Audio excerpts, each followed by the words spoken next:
Саламатсыздарбы, кадырман теле көрүүчүлөр жана радио угармандар, кайрадан түз эфирде укуктук суроолорго мыйзам чегинде жооп берүүчү юристтен кеңеш көрсөтүүсү. Бүгүнкү биздин тема кылмыш жана жаза.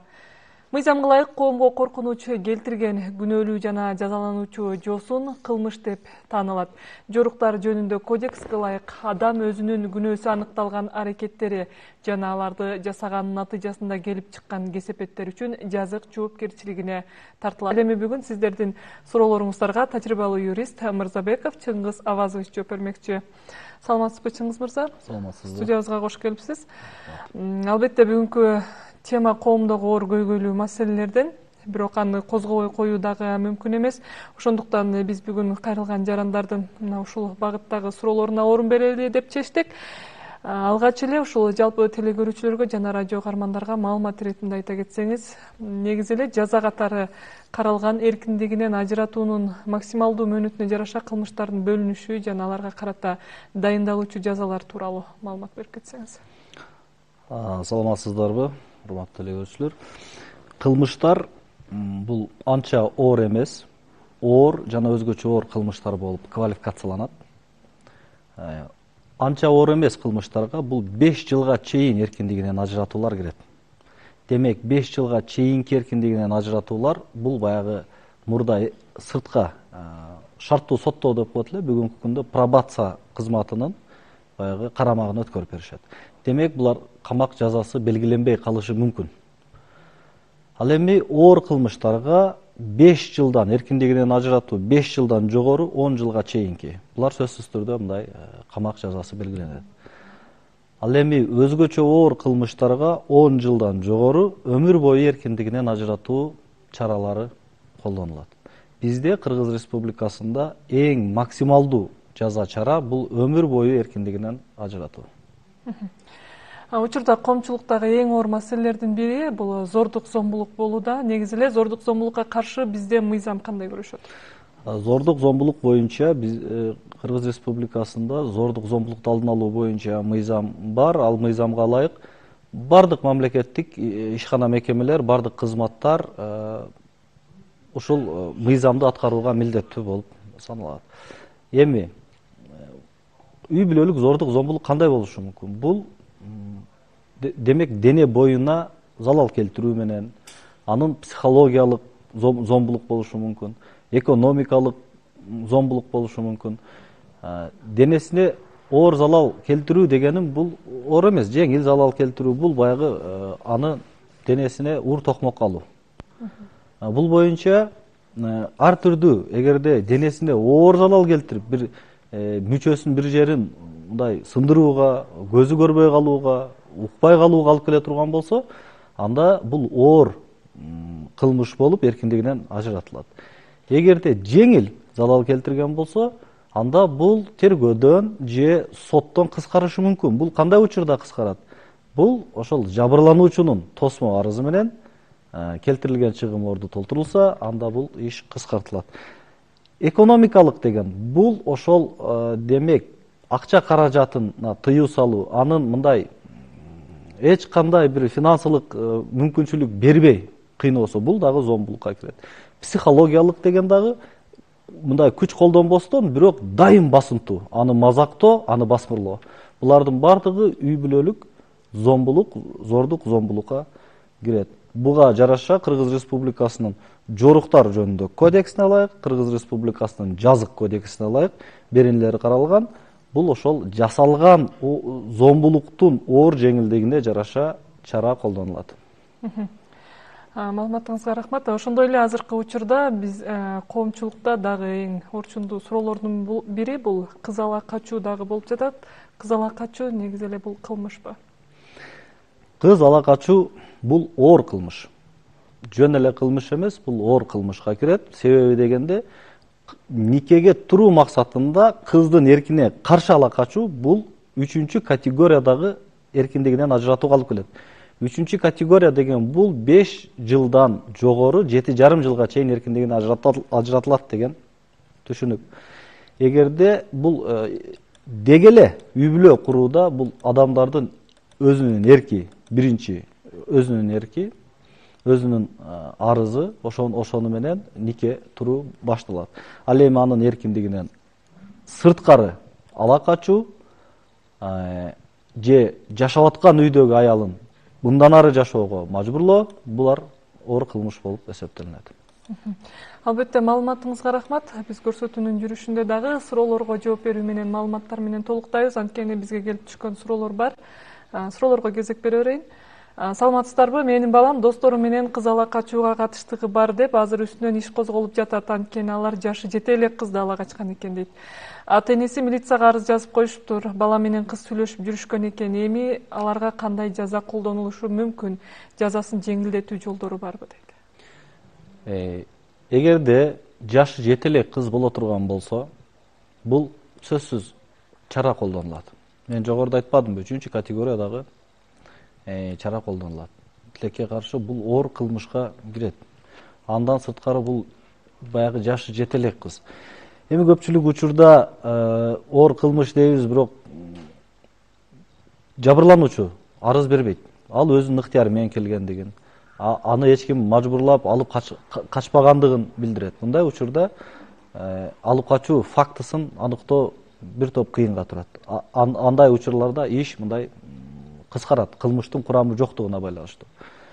Ал эми бул учурда сиздин учуруңузда жашы жете элек болгондуктан мындай учурда кылмыш жоопкерчилигине тартылат. Рахмат. Кийинки суроо.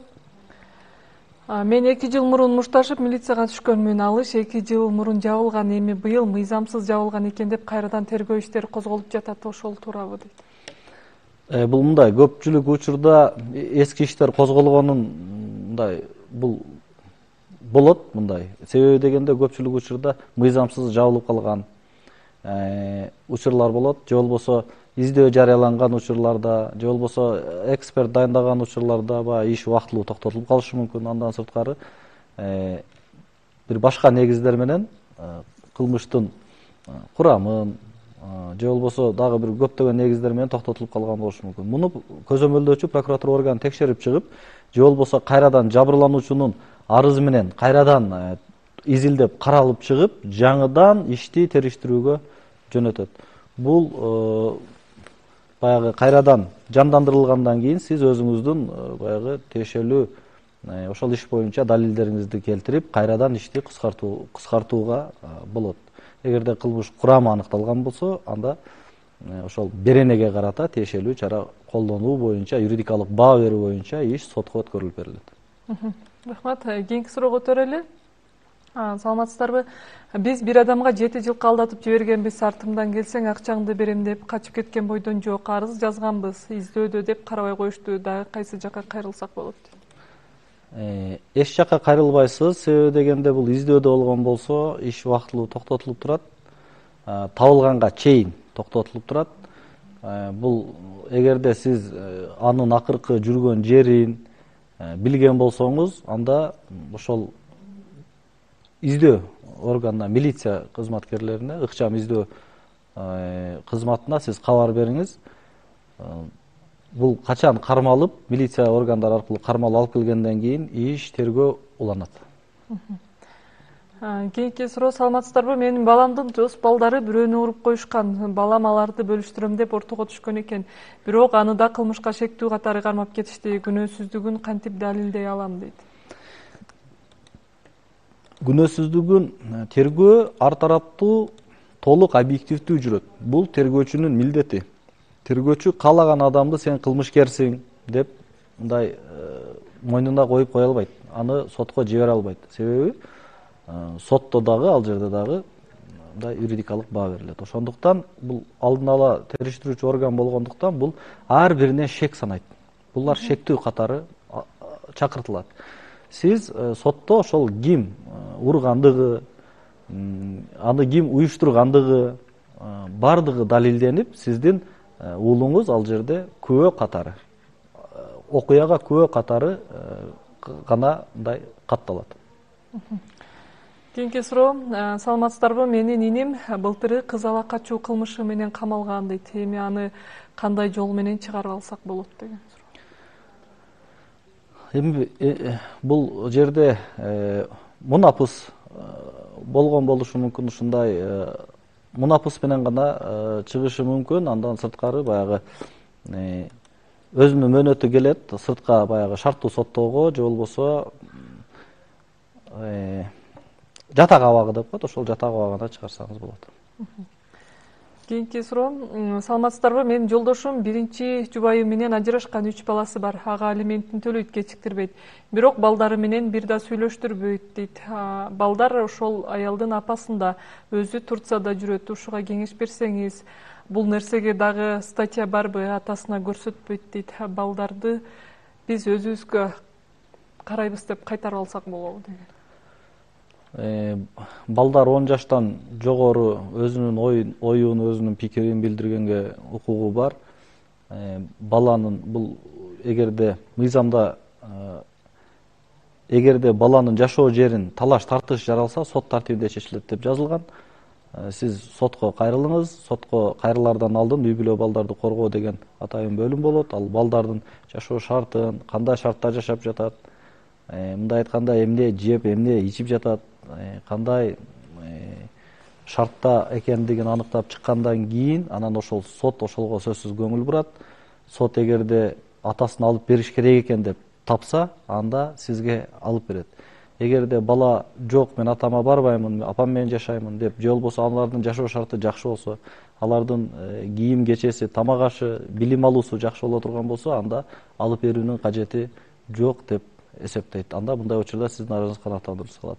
Себеби дегенде бул жерден сиздин же анын апасынын эмес, бул жерде балдардын укугу көбүрөөк корголот. Кийинки суроо.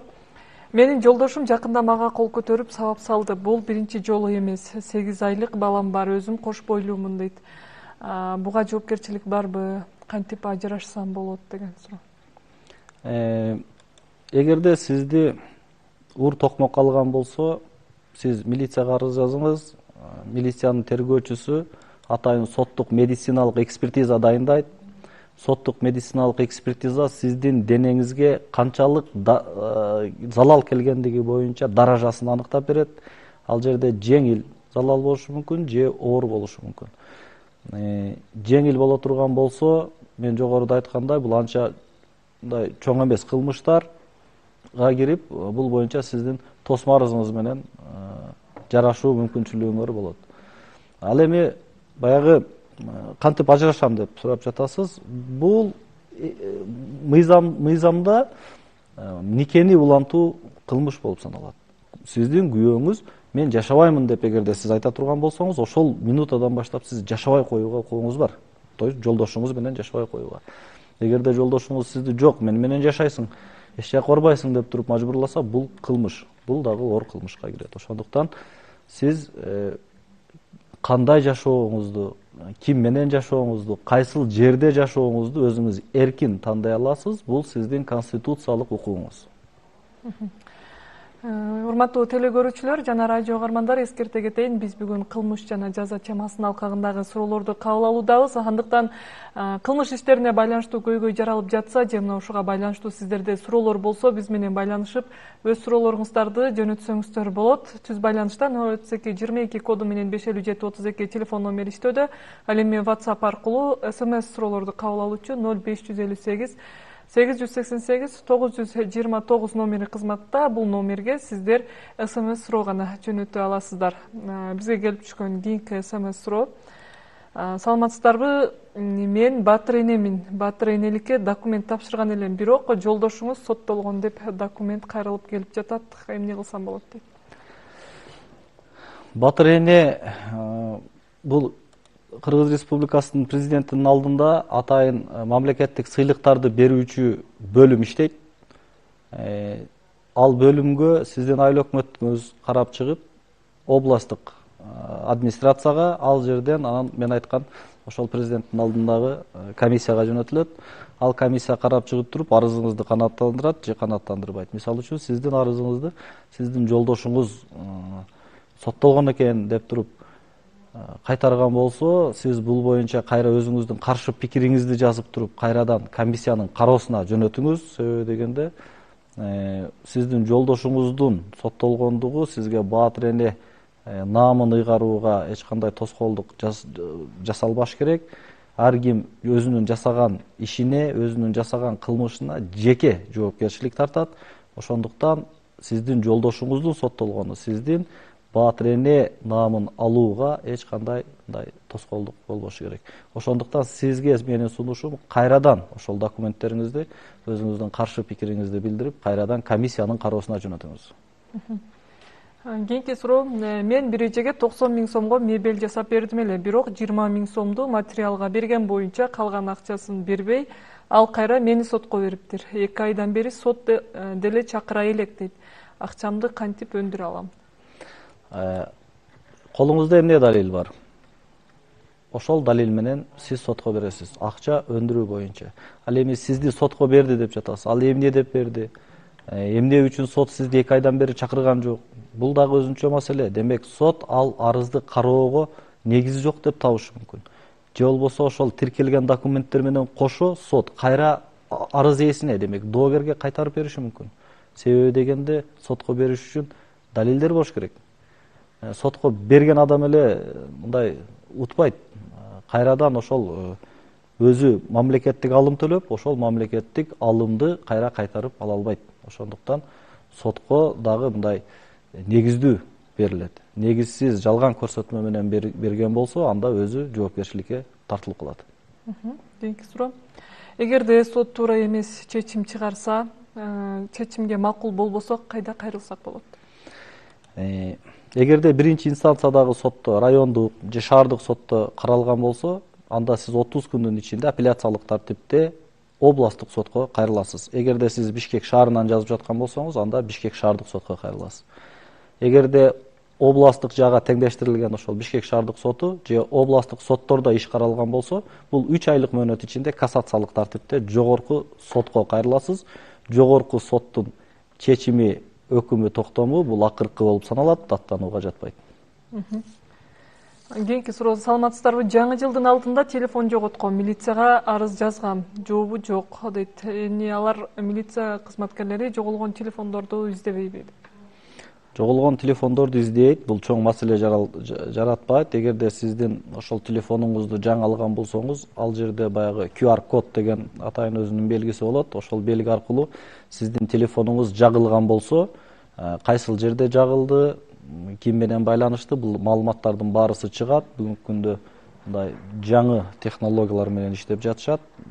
Сиз барып кайрадан мындай арызыңызды карап көрүңүз, эмне үчүн каралбай жаткандыгы боюнча маалымат алып коюңуз. Азыр бизде түз байланыш бар, байланышты кабыл алалы, сурооңузду айтып берсеңиз болот.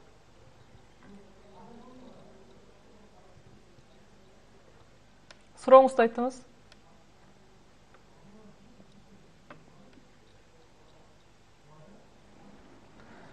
Бизге эч кандай байланыш угулган жок. Мен WhatsApp аркылуу суроолорду окуй берейин. Байланышка кайрадан чыкканга аракет кылып көрүңүз. Кийинки суроо. Саламатсыздарбы? Менин жолдошум мурунку жубайы менен ажырашкан, бир баласы бар, алимент төлөйт. Кыш бүтүп, эми жумуш башталды, бирок ал мурдагы жубайы 15 000 сом үчүн сотко берем, соттотом деп коркутуп жатат. Ошол алимент төлөбөгөндүгү үчүн дагы кайрадан соттойбу деген суроо. Эгерде алимент өз учурунда төлөнбөсө, төлөөдөн кыянаттык менен баш тартса, бул жоруктар жөнүндө кодекс бар. Кыргыз Республикасынын жоруктар жөнүндө кодексинин 77-чи беренеси бар. Ата эне баланы багуудан качышы деп аталат. Бул боюнча 20 000 сомдон 30 000 сомго чейин айып салынат. Бул экинчи категориядагы айып деп айтылат мыйзамда. Эгерде сиз 15 000 сом ушул карыз болгон болсоңуз, сиз аны соттук аткаруучуларга барып арыз берип, ошол кайсы күнкүгө төлөгөнгө сизде мүмкүнчүлүгүңүз бар, ошол күнү барып төлөшүңүз керек болот. Себеби дегенде алиментти төлөөдө каражаттын жоктугу бул негиз боло албайт. Эгерде сиз эч жерде иштебесеңиз, сиздин кирешеңиз жок болсо, бул алимент төлөөдө сизди куткарбайт. Мыйзам ушундай. Азыр да биз кайрадан байланышка чыкканды жаранды кабыл алып көрөлүбү? Саламатсызбы? Мен суроом, менин келинчегим Тоокен тармагында иштейт эле. Ден соолугу жакшы эле, 8 жыл, 9 жыл иштейт болуп калды иштегенине. Кийин себепсиз иштен бошотуп берди да. Баягы 5-октябрь жана төңкөрүштөн кийин. Анан трудовой книжкасына здоровьеды начар деп туруп булгап жазып коюптур. Ошол себептен эч жерге ишке албай атат да. Анан могу трудовойдун булгап койгонуна байланыштуу эми эч жерге ишке албайт.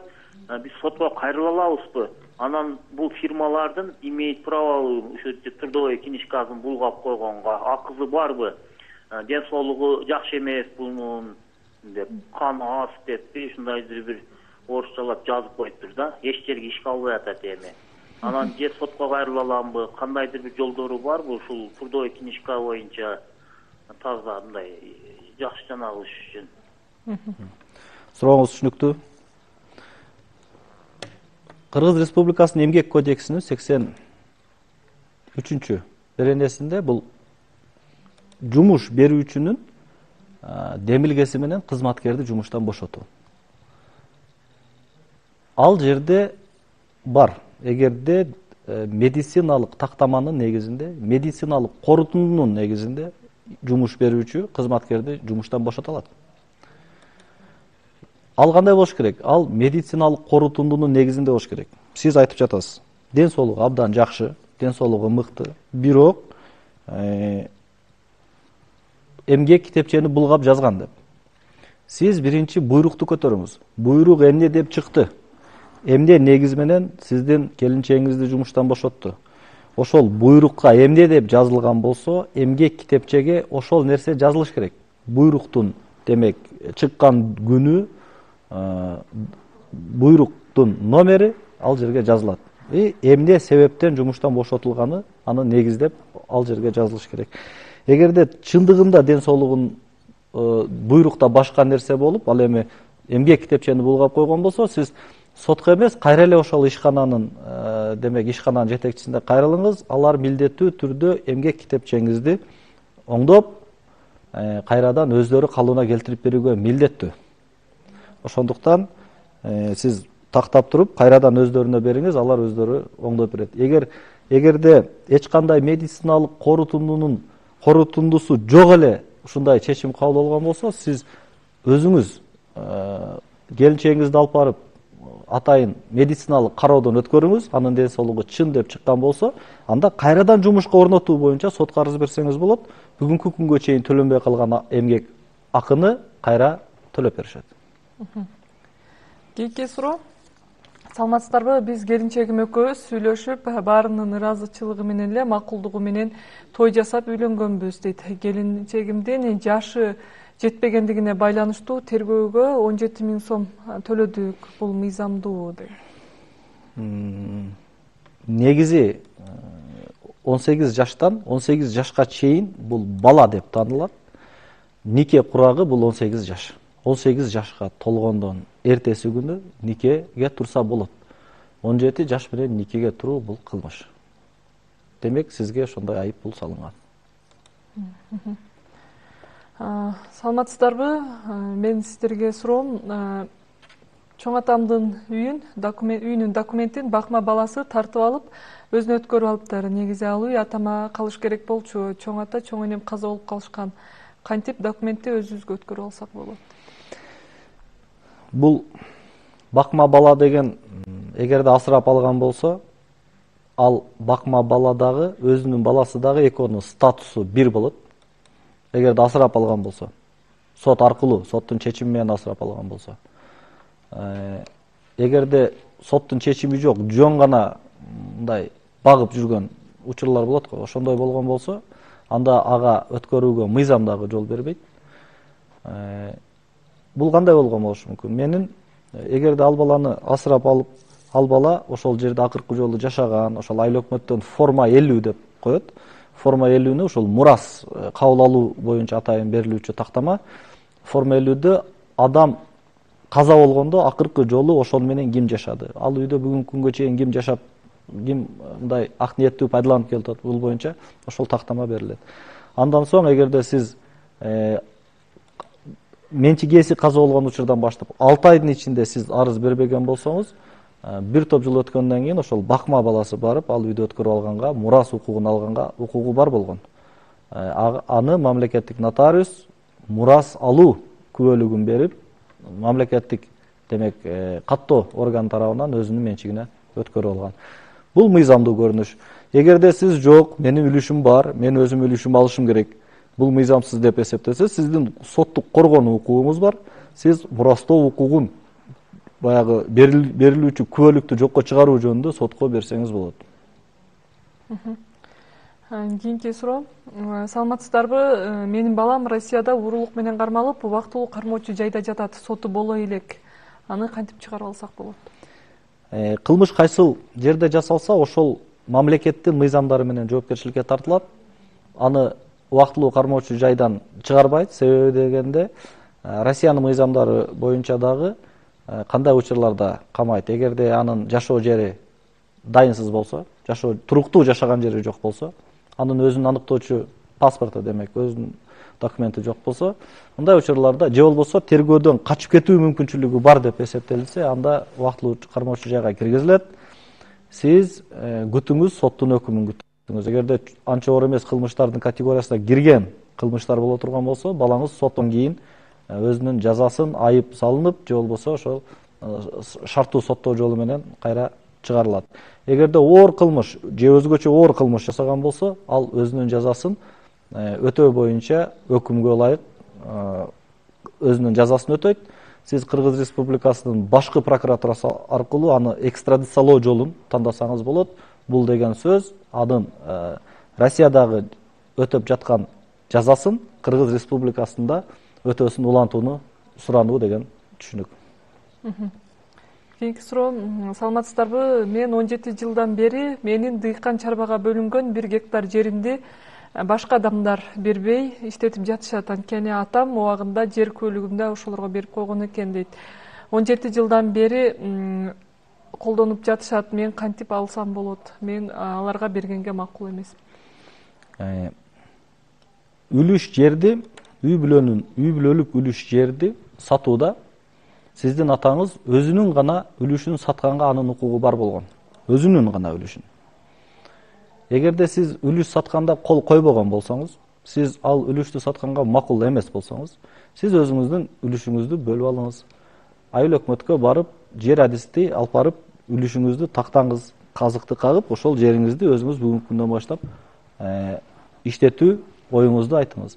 Эгерде ага каршы болуп, бербей сизге тоскоолдуктарды жараткан болсо, анда сиз сот аркылуу ошол жерден 1 жылда алынуучу пайданы кошуп өндүрүп алуу укугуңуз бар.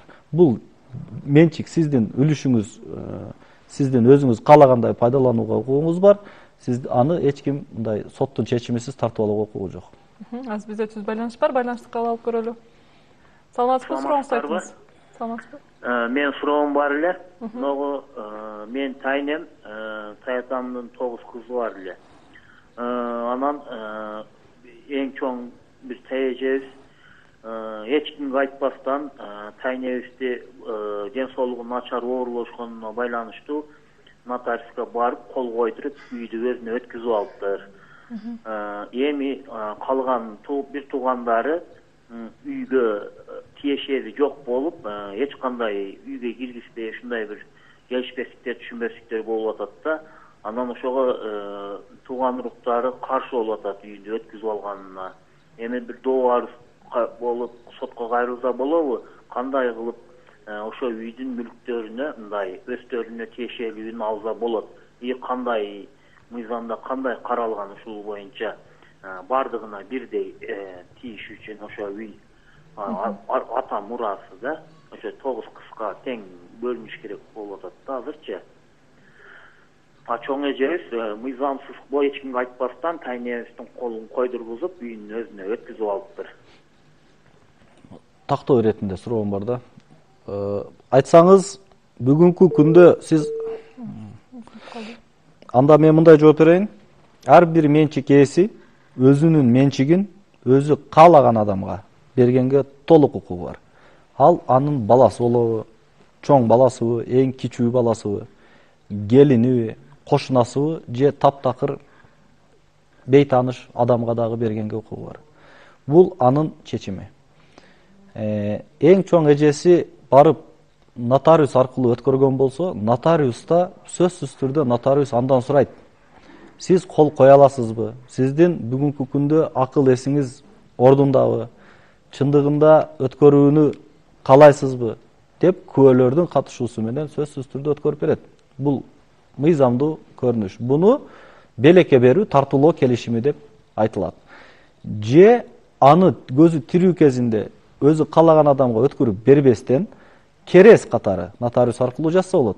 Бул деген сөз көзү тирүү кезинде анын көзү өткөндөн кийин тиешелүү мүлк кимге калуусун? Жеке адамга, эң кичүүсүнө, улуусуна же өзүнүн бир тууганына калтыруу укугу бар. Буну кайсыл учурда бардыгы жалпы мүлккө ээ болот? Бардыгы үлүшкө, мына сиз айтып жаткан биз 8 адамбыз деп атасыз, бир туугандар, бардыгыбызга бөлүнүш керек деп атасыз. Бул эгерде мен айтып жаткан тартуулоо келишимди дагы жасабай, керезди дагы жасабай көзү өткөн болсо, мындай учурда бардык мураскерлери, мен айткан ошол балдары, биринчи кезектеги мураскерлер ар бири тең мындай үлүштүк, мындай тең үлүшкө ээ болушат. Бардыгы ошол турак жайдан үлүшү бар болот. Мындай айтканда аны сатып, акчасын тең бөлүп алганга укуктуу болушат. Кийинки суроо, саламатсыздарбы? Мурдагы кылмыш жаза кодексинин 304 статьясы беренеси менен соттолгон дейт. Жаңы мыйзам боюнча зыян келтирилген 100 000 сомдон ашык болсо жаза күчүндө калыш керек экен. Бизде зыян келтирилген зыян мөлчөмү 25 000 сом деп эч кандай далил жок эле, өкүм чыккан. Мен жаңы мыйзам боюнча канча убакыт ичинде кайрадан ишти каратсам болот дейт. 304 берене бул баягы кызмат абалынан кыянаттык менен пайдалануу деген берене эски кодекс боюнча. Сиз жаңы кодекс боюнча буну каратпайсыз, себеби дегенде сиз биринчи келтирилген зыянды толук төлөшүңүз керек болот. Кийинки суроо, саламатсыздарбы? 1 жыл мурун ишканада кыска мөөнөттүү келишимдин негизинде иштегем. Учурда узак иш сапар менен Россияга барып, тапшырылган ишти аткарган элем. Бирок иш сапарына байланыштуу кошумча акча каражатын төлөбөй коюшкан дейт. Кантип өндүрсөм болот? Кыргыз Республикасынын эмгек кодексинде так жазылып турат. Милдеттүү, анан укуктуу. Бул кызматкер иш сапарга чыкканда анын баягы жол кире маселесин, жатакана маселесин, андан сырткары суткалык чыгымдар деп айтылат. Ошол суткалык чыгымдарды төлөп берүү бул милдеттүү. Бул сөзсүз түрдө төлөнүп берилет. Себеби дегенде сиз жеке өзүңүздүн кызыкчылыгыңыз эмес, ошол ишкананын, демек ошол мекеменин иши боюнча сиз кызматтык иш сапарга бардыңыз. Бул эмгек кодекс боюнча милдеттүү. Эгерде төлөбөй жаткан болсо, сиз мамлекеттик экотехинспекцияга, эмгек жаатында талаш тартыштарды бүгүнкү күндө ошолор орган карайт. Же болбосо түздөн-түз сотко кайрылып, чыгымдарды өндүрүп алуу мүмкүнчүлүгүңүз бар. Саламатсыздарбы? Жолдошум аталык укуктан ажыратылган дейт. Алимент, бирок аталык укуктан ажыратылгандан кийин дагы алимент төлөй берет дешти. Ошол туурабы? Туура. Алименти 100 000ден ашты, кандай жол менен өндүрсөм болот дейт. Мыйзамда жазылып турат. Аталык укуктан ажыратылганда балдарды каралашуу укугунан бошотулбайт деп жазылып турат. Демек, аталык укуктан ажыратылган болсо дагы өзүнүн баласын сөзсүз каралаш керек. Алимент төлөш керек. Кадимки эле ошол аталык укуктан ажыратылган бул өзүнчө иш боюнча кала берсин. Ал эми алимент ошол мурдагы соттун чечими чыккан чечими менен бүгүнкү күнгө чейинки алименти, мындан кийинки алименти мыйзам чегинде өндүрүлөт. Компьютер менен ойноп, акчаларын уттуруп, үй бүлө ажырашып жана карыз болуп өзүнүн жанын кыйгандар бар дейт. Буга мыйзам барбы деген? Мындай мыйзам бар. Өзүн өзү өлтүрүүгө жеткирүү деген мыйзам бар. Өзүн өзү өлтүргөн болсо, бул эч кандай мыйзам жок. Бул кылмыш курамы жок. Адам өзүн жанын кыйса, аны үчүн эч ким жооп бербейт. Эгерде, бирок сөзсүз түрдө иликтөө жүрөт. Аны ким ошол абалга алып кирди, өзүн өзү өлтүрүүгө ким жеткирди деген сөзсүз түрдө териштирүү болот. Эгерде аны бирөө ушундай коркутууларды жасап, баягы мен жогоруда айткандай, экономикалык, психологиялык зомбулуктарды жасап, аны өлтүрөм деп коркутуу менен ошол жолго алып барган болсо, анда мен жогоруда айткандай өзүн өзү өлтүрүү бир нерсе менен жоопкерчиликке тартылат. Ал эми өзүн өзү чындап эле өмүрүн кыйган болсо, ага эч ким жоопкерчилик тартпайт. Кызыл качуу боюнча дагы маалымат бере кетсеңиз, дагы маалыматтар менен толуктай кетсеңиз деген суроолор келген. Кызыл качуунун жоопкерчилиги кандай деген? Кыз ала качуу мына көпчүлүк учурда биз салт деп айтылып жүрөт. Мына ата бабабыз кыз алып качкан деп жүрөт. Бирок эми биздин баш мыйзамда так жазылып турат. Адамдын укугун бузбаган каада салттар мындай сыйлоого алынат деп турат. Мындай колдоого алынат деп турат. Демек, башка салттарыбыз бирөөнүн укугун бузбаган нооруздарда сүмөлөк жасап атабыз, ысырык салып, бул эч кимдин укугун бузбайт. Мындай баягы салттарды жасаса, тиги тушоо кесмей сыяктууларды. Ал эми адамдын укугун бузуп, анын эркине каршы бул кылмыш. Эркине каршы ала качуу бул кылмыш болуп саналат. Буну тамашалап дагы, буну чындыгында дагы мындай адамдын мындай өмүрү менен, эркине каршы өмүрү менен ойнобош керек. Бизде эң негизги баалуулук, бул эң адам Кыргызстандагы эң чоң баалуулук бул адамдын укугу, жеке укугу. Ал укук колдонуш керек. Ал эми бул эң чоң мыйзамда жазылган, конституцияда жазылган. А конституция бул эң жогорку турган мыйзам, бул түздөн түз колдонулат. Ошондуктан, урматтуу көрүүчүлөр, негизи эле бул мыйзамсыз нерсе. Эгерде сүйлөшкөн болсо, мындай бирөөнү никеге мажбурлап тартууга, жашап жаткан аялын жашоону улантууга мажбурлоо бул оор кылмыш болуп саналат. Чыңгыз мырза, студиябызга келип, муктаж болгон жарандардын маселелерине жооп берип, юридикалык кызмат көрсөткөндүгүңүз үчүн сизге терең ыраазычылык билдиребиз.